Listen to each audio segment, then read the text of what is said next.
Welcome. I'm Xanthe Scharff, CEO and co-founder of the Fuller Project, the global newsroom dedicated to groundbreaking journalism to catalyze positive change for women. It's my honor today to moderate a discussion about Unveiled, Surviving La Luz Del Mundo, the HBO documentary series. Before we dive in, I wanted to share with you that we're going to have an impactful, informative, and reflective discussion that's centered around domestic violence and sexual assault awareness. I'm expressing my gratitude to our speakers, but also to our audience, offering a trigger warning. The content that we are going to discuss is sensitive. Today, in discussing Unveiled, Surviving La Luz del Mundo, we'll be with Jennifer Tiexiera, the director, and one of the brave survivors, Alethea, who has shared her experience in Unveiled. This is a three-part documentary series exploring the horrifying yet relatively unknown story of the Christian church La Luz del Mundo and the sexual abuse that scores of members, many of them minors, say that they have suffered at the hands of successive leaders known as the apostles. The church was founded in Mexico and has its international headquarters in Guadalajara. It also has branches across the world, including in the United States. Told from the point of view of the survivors, the series culminates in the events leading up to the 2019 arrest of the current apostle, Nason Joaquin Garcia, and his trial, which sheds light on a story that was all but ignored by most mainstream media. And it illustrates the power of social media to unite and to provide agency to survivors. We hope that you will watch this important documentary series on HBO Max. And if you or someone that you know is in need of support, Picture Motion has created resource directories that are available both in English and Spanish on HBO's websites. You can see the links below and on HBO Max. Our intention for today is to learn, to listen, and to better understand how we can support survivors who are considering, are in the process of, or have already left an abusive situation. Before we get into our conversation today, let's first watch the trailer for Unveiled, Surviving La Luz del Mundo. We need to do something about it. It's dangerous for us now. There are chunks of my childhood, black holes, black spaces. I asked her, how far back does this go? And she said, it goes all the way back. La Luz del Mundo is a church founded in 1926. Anywhere you name it, there's a church of the light of the world. La Luz del Mundo claims to have 5 million members in 57 countries. One of the largest religious cults of our time. In addition to the yachts and the cars, they have ranches in Texas and California. The church has one leader at a time, and that's the apostle.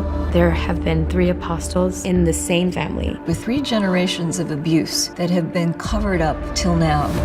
I wanted to prove that I was worthy. They almost make it seem romantic and like a fairy tale. You're gonna be a princess. He hit me until I fell. I was at his mercy for anything he wanted. You might think it's a sin, but it's not, because it's in the presence of the apostle. They cut ties with your family. My mother, she doesn't talk to me. Yo he perdido mi familia. All of the loneliness, it is the worst torture a person can experience. The reason why I want to remain anonymous is the fear. If something happens to me, my daughter, or my husband, it's coming from them. This isn't a church. This is some sort of mafia. First thing we think is exposure. We've got to expose it. I started to reach out to people in the United States. Everybody in the Me Too movement never got anything back from anybody. The Bible says maintain justice and do what is right. This has to stop. I think that this would have been different if these were white American girls. We're gonna get justice. They have so much power. It got bigger. Everybody exposing this beast. No vamos a parar hasta encontrar la verdadera justicia. The truth is there. Es una burla. I forgive myself. It was never a blessing. I want to be a voice for all the other little girls.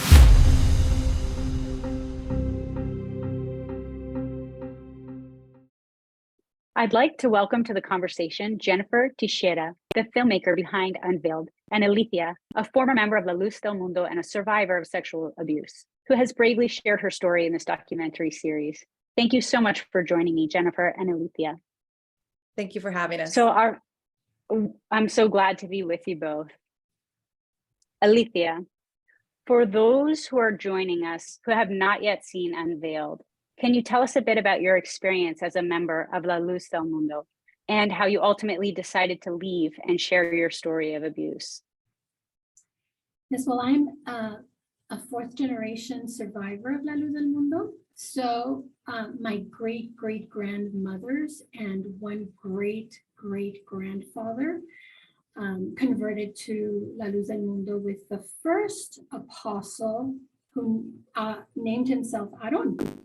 And my grandparents were children when they converted to the church.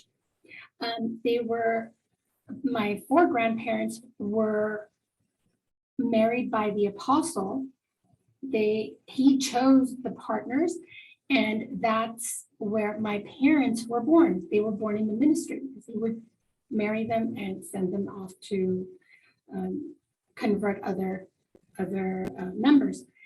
And my parents, they later found each other and they married, and that's where I was born. But because they were children of ministers, they also felt the calling to become ministers. So when I was shy of 3 years old, they went into the ministry with the second apostle. And so all my childhood, I was raised in the ministry. And so we moved every 2 to 3 years everywhere here in the United States. And at the age of 11 years old, I began directing the choir. I had that talent for singing and for teaching. And so I started directing the adult choir in California. And when I was there, we had a visit from the apostle Samuel, and he saw me and he sent one of his groomers, who was also my cousin, and he sent her to groom me, to prepare me for ultimately serving him in a very special way. And that's how my abuse began, with grooming. But some years passed. I grew in more talent. I became better at my craft, at my calling. I loved the choir and I love music. And so ultimately I wanted to serve the apostles because I was chosen. And so it was imbued in my mind that I had this great privilege, and that one day I would be at his service. And so little by little it was introduced until finally he through 11 until the age of 20. It was about 25 years old when I decided to actually, I didn't want this kind of life. And then I decided to get married. I wanted to get married. I wanted to have children. And I separated from that kind of life, which was serving him in a sexual manner. And so finally, when I married and I settled in Texas with my husband, he ultimately died, and his son took over. When his son took over, I knew that this was not, that it was going to be impossible for him to be the rightful apostle of the Lord. And so that is where I understood that all of this had been a lie. Now that was in 2014, and I was about 45. And that's when I was like, or 44. And there is where my mind ultimately disconnected from the church, because all of a sudden I saw who they really were, who this family, the Joaquins, really were. But it was a lot of confusion. And so how did I ultimately decide to leave this generational doctrine, this generational way of living? Was truly a journey, because I disconnected mentally, but I didn't want to disconnect physically, because I didn't want to lose my family. I didn't want to be kicked out. I wanted to leave when I wanted to leave, but I was afraid to lose my family, my parents. And so slowly I began to read, I began to listen to other survivors of other sects or cults.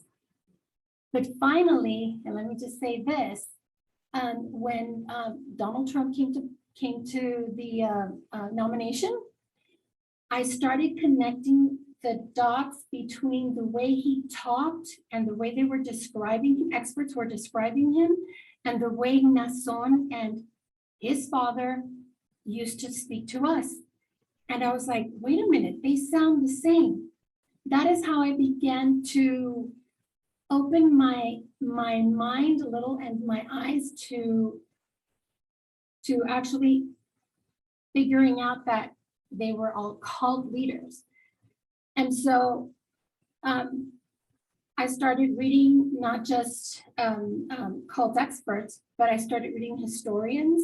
I started reading political scientists, psychologists, philosophers, and because I wanted to understand how we could be so easily fooled. And that is a very important part of finally me deciding to leave, because I understood that the only way to escape from that kind of pressure or subjugation was to actually leave. So then a miracle happened, and Nason was arrested. When he was arrested, I read the indictment, and I finally saw that these girls and these young women had recognized at a young age that what had happened to them was not okay. And so when that happened, I started questioning myself. It's like, why didn't I see it? And why didn't I see it in myself? What kind of a person am I? I started questioning me. And so, but then I realized, okay, what happened to them was abuse, or what happened to me was abuse, because all of this time I thought that I had actually decided to give my body to this man because it was a blessing. And so when that happened, I decided to contact the moderators of a Reddit forum that had existed for some time, but that I had only heard of. But until then, I had the courage to actually go and read the stories that they were publishing. Contacted the moderators because someone was spreading lies about me and my family. And I said, wait a minute. Yes, I'm a survivor. I'm a victim, and certain members of my families are victims, but they're not saying the truth.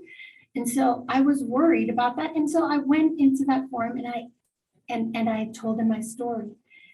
They contacted me with an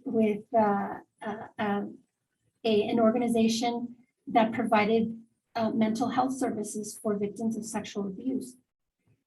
And so that got me, I started getting treatment. And then I started to become more, I started to regain my power. But when I started to regain my power, I didn't realize that my partner was also noticing, and he did not like that. So Alethea, what happened when your partner started to notice your growing power? His abuse escalated, and all this times we were about 10 years into our marriage, and his abuse started slowly, very slowly, until the moment came where he gave me a black eye. And when I finally it dawned on me that I wasn't just being abused, and I had not only been abused by the church, by my family, but I was also being abused in my own home. I decided to speak out and let my therapist know, because I didn't know what to do. I didn't know who to tell. I didn't know what the next steps were. So I did, and she recognized the danger that I was in and that also my children were in. So because therapists they are obligated to report these abuses, she did so, and she told me that was going to happen. So CPS came in, and let me just say that I at first was so scared, because all through my life I had been taught that the authorities, that anybody outside of the church, were not really going to understand us or me. But I decided to trust. And so they sent me to an organization called Genesis Women's Shelter. And I started getting education, a domestic violence education. And see, all through this time, I had already been reading about authoritarian leaders, dictators. I was already reading about, what we call narcissists, psychopaths, and all that was fascinating to me. And abusive people, and in the workplace and in families. But it had never occurred to me that my own partner was abusive. And so when I started connecting the dots now with this more intimate education from domestic violence, I understood that things were not going to change, and that I had to do something about it. But it still took me 3 years to finally get control of my life and protect my children. And so that was that part. But let me just say this, because this is recent. So I finally left my abusive partner. I finally left in November of 2022.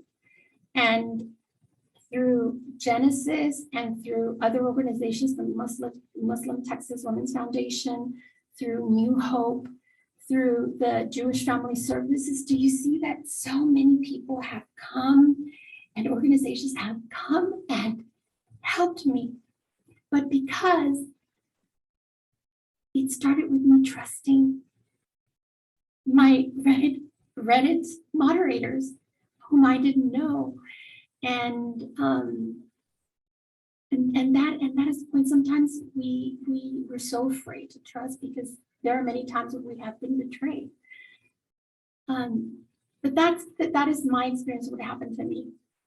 But leaving the church, let me tell you that when I decided finally to leave the church, what finally did it for me was a blessing in disguise, and that was the pandemic.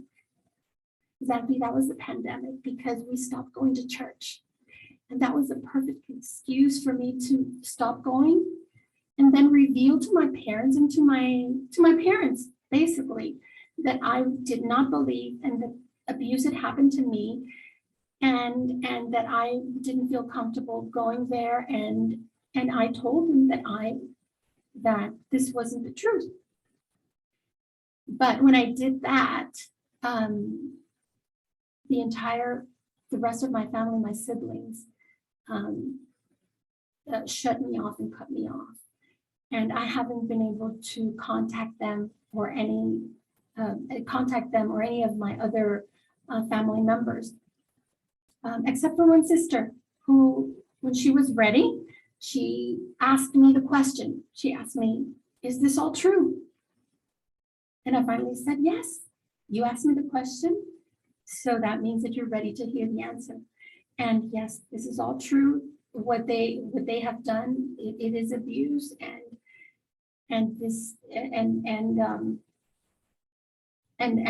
that, let me just say this, Xanthe, leaving is the easy part. Leaving is the easy part because you understand that you can't live like this anymore. The hardest part is to rebuild from that, or to build, because I did not have any life skills that regular people are taught when they're children. You know, the basic trust that you should have in society, the basic skills of making friends and cultivating friendships, and just asking for help. Asking for help was the hardest thing that I could do. But once you get that courage to ask for help and to lose the fear, then no one can stop you. No one can stop you. So that's where I am right now. That's amazing, Alethea. It was an incredible answer, and you shared so much as far as the resources that helped you, getting some distance, being able to see things critically, being able to read about other circumstances and those moderators and the shelters, and being able to trust others to bring help. And you've given some advice. Go ahead. Go on. Well, you've given some beautiful advice as well to the audience about asking for help. Is there anything further that you would advise for anybody that finds themselves in such a situation? Yes. So taking control of your own story. And for many people, I understand that it could be many ways. For me, it was sharing my story. And when I started sharing my story to the moderators, that empowered me. Then I was contacted by Jennifer, and she was interested in my story. And I asked myself, but why? Is it really that interesting? Because I didn't think so.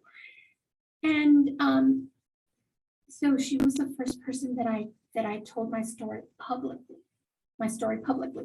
And by that time, I had lost the fear, because I did not fear the Joaquins anymore, because I understood what kind of people they are, that they're predators, but that they are also human beings just like me, and they're not smarter than me, and they are just people.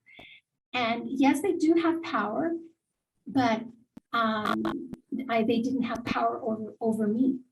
And so I spoke out, and I just told my story, my side. That's all I can speak to. That's all I can talk about. But that was my experience. But for some other people, showing the face might not be necessary.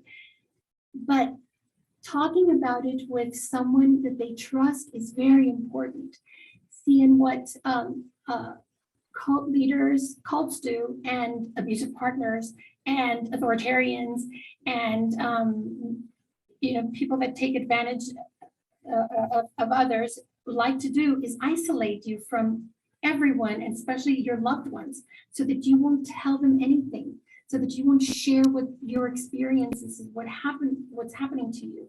So when you understand that, you say, okay, wait, this is a tactic.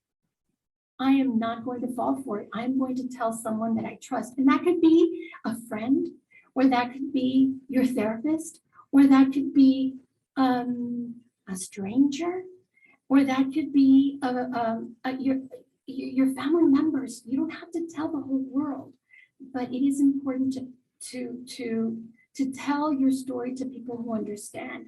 Because let me tell you that when I first left my abusive relationship with my partner, and I told some of my friends and family members, you know, what they would tell me was, man, I always thought they knew that I was being abused, but they never said anything to me.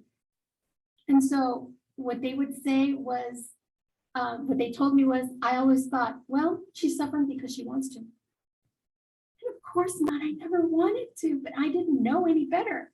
I thought everyone went through this because nobody taught me that that was not okay. That being shoved, being pushed, that being slapped was not normal. And I just thought that, well, this is the way it is because that's how I'm supposed to be with my husband until the rest of my life, and I have to endure it. But when you start, you do have to tell someone that is going to support you, even when you try to go back, because it is so hard. It is so hard to discover oneself, to actually discover your own identity. I mean, and I've always had my identity, but I didn't own it. I didn't know it was me. I was always attributing it to the apostle, you know, or to my husband, or to my father, or, you know, to my boss or something. But no, it was always me, and to discover it and to own it and to be supported by people that actually can give you words of advice and comfort, that is important. And sometimes it's hard, Xanthe, because our healthcare professionals sometimes are not equipped to understand systemic abuse. But I was lucky enough to actually share with them what I had learned from cult experts, and they were open enough to learn more about it. Yeah, well, thank you so much for sharing all of that, Alethea. And you talked about the importance of sharing your story with someone that you trust, and someone that you trusted is Jennifer Tiexiera. Jennifer, can you tell us a little bit about your experience directing Unveiled and sharing the story of survivors? What were some of the greatest challenges that you faced in doing that? Sure, thank you. So I've been in the documentary industry for about 20 years. This project was brought to me, and like many of us, when it was brought to me, I had never heard of La Luz Del Mundo. I had never, my mouth absolutely hit the ground. And not only is this an organization that is in all 50 states here in the United States, it claims to have 5 million members. We think that's quite a bit bloated, but even if it's half of that, that's a lot of members. And then, then I realized that I was pretty much surrounded by the churches at my home and here in Los Angeles, and that the current apostle was being held on a $90 million bail here in Los Angeles. This story was getting very little to no media attention here, which was something that completely infuriated me. This tends to happen in mainstream American media, where certain stories get a lot of attention and others not so much. And when Nason, the current apostle, was arrested, it was the same time as Jeffrey Epstein. The NXIVM trial was about to kick off. And these cases, these stories were getting a lot of attention, and this was not.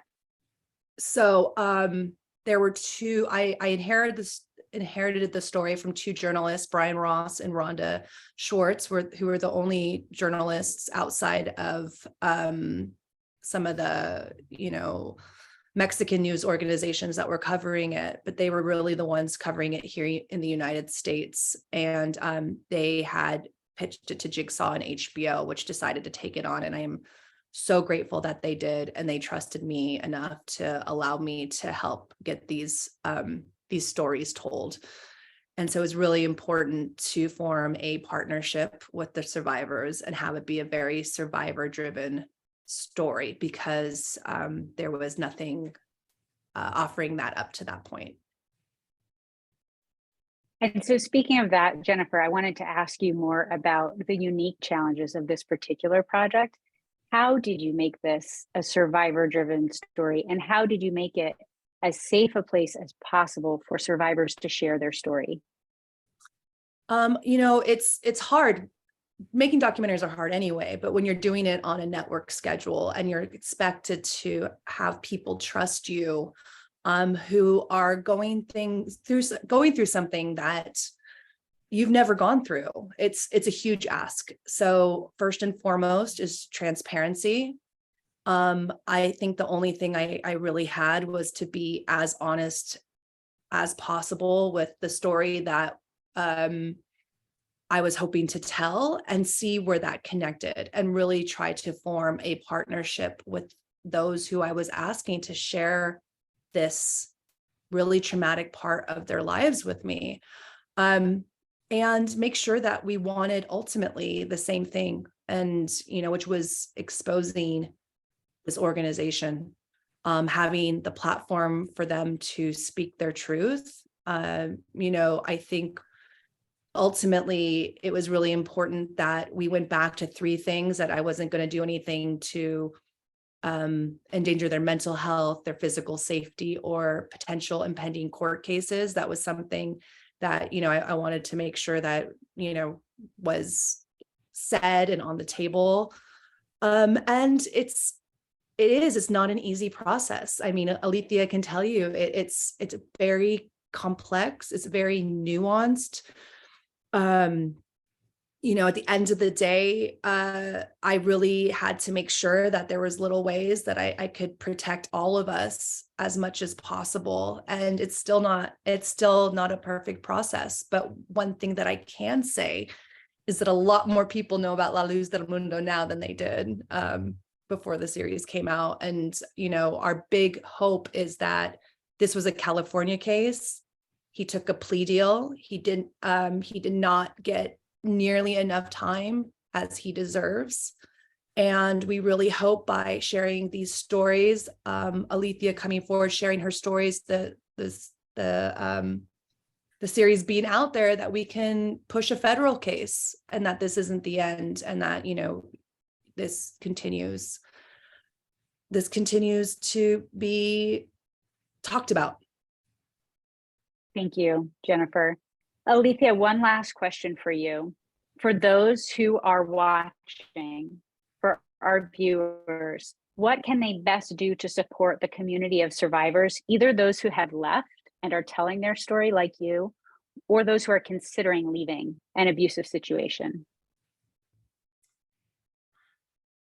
Xanthe, that is a very complex answer, because it has to be very personalized for each individual. So the way that I understood that I was being abused was when I connected with other survivors or other victims or other people that had been abused. I connected those dots. So understanding that it is not your fault, and that but having that support from actual people that know you, care for you, and love you is very important. So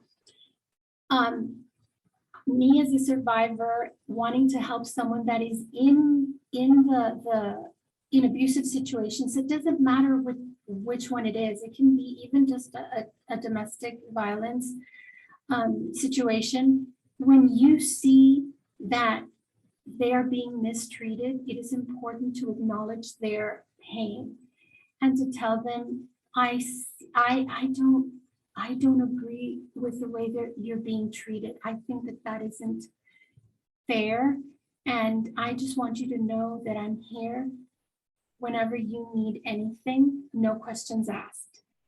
Because when we go to those people, because many times they went to me and they told me, I don't like the way he's treating you. You shouldn't let that happen. I felt that they were accusing me. I felt victim blamed. And so it's important to talk to survivors that way, so that they can open up to us. But, and I think that at least it worked, it worked for me. It had to be very personalized. So when a documentary like Unveiled comes out and they are maybe shocked at what is going on, the first reaction is to deny that any of that is true. But if they still have an open window from someone that is out, that and they reach out, or one of us reaches out to someone that we care about and we love, a friend or a family member, and we tell them, you know what, well, I just I don't agree with what is going on and how you are treated, and how I always see that you are, you're always worried about what they think about you, and you're always, because that's the way they treated us, like if everything was our fault. And so we always felt guilty. I don't think that is right. That just allows them to open up, to open up a little and maybe reach out when they're ready, because this is something we can't pull anyone out.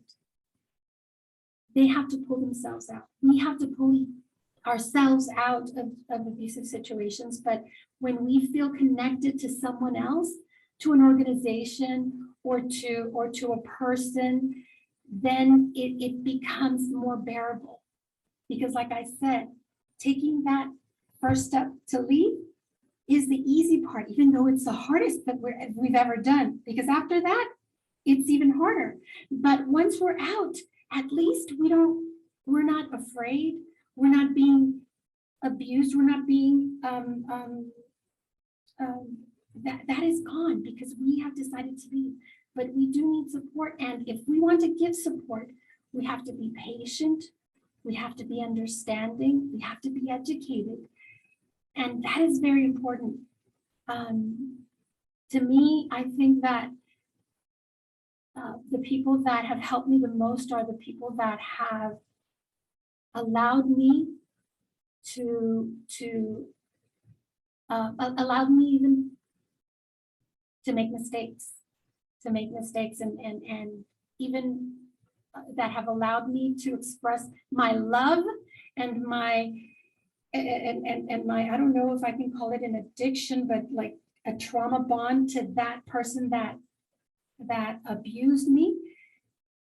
Those are the people who have helped me the most, because after they hear me out, then they can give me a word of encouragement.